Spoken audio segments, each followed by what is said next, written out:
No kyllä mä henkilökohtaisesti koen, että soitto ja musiikki, niin se on meidän kulttuurin suurimpia saavutuksia. Että sen lisäksi, että se on niin kuin yhteiskunnallisesti tosi tärkeää, niin kyllä se myös lapselle antaa tosi paljon. Että se on tutkitusti monin tavoin tosi kehittävä harrastus.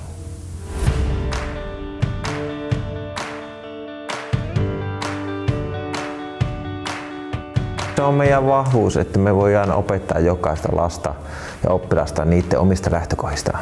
Sitten se tosi paljon sanelee, että onko se musiikki tärkeä harrastus, minkä verran siihen taipumusta, paljonko siihen panostaa, mitä tehdään. Jos joku haluaa soittaa semmoista vähän kivempaa musiikkia, mikä itseäkin kiinnostaa, sitten soittaa sitä. Jos joku haluaa mennä pitkälle tässä harrastuksessa, niin siinä ei tule rajaa vastaan sitten.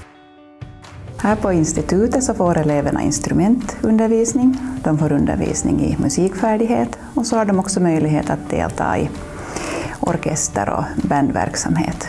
Man kan börja på babyrytmik genast när man föds och så kan man gå här på vuxenavdelningen hur länge som helst. Mä oon laskeskellut, että on mun 6.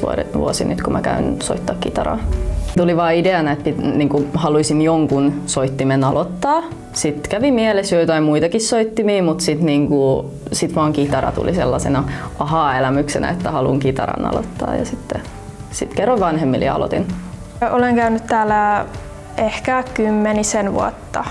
Mä innostuin, kun mun äiti aloitti pianosoiton ennen mua, niin sit siitä vuoden päästä niin mä ajattelin, että kyllä mäkin haluan aloittaa pianosoiton. Niin siitä ehkä sit tuli se inspiraatio ja halu aloittaa. Mä oon nyt paljon työstänyt semmoista Chopinin impromptu-kappaletta ja sitten myös kun meillä on ollut tämmöisiä yhteistanssiesityksiä esimerkiksi Archipelagin tanssijoiden kanssa, niin sitten ollaan myös niihin harjoiteltu säästyskappaletta ja sitten tähän mahtui vielä semmoinen laulun säästys. Ja sitten ollaan vähän aloitettu fantasia impromptu Chopinin myös. Niin.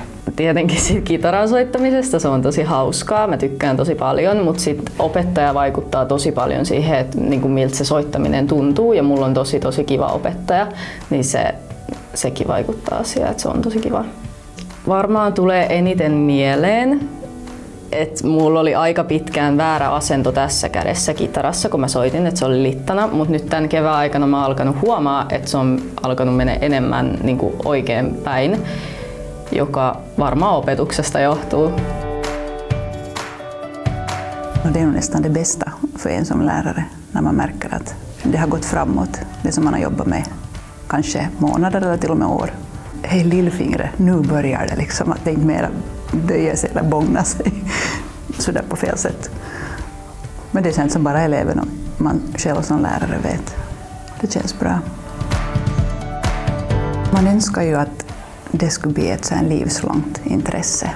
Någonting som de har med sig genom hela livet.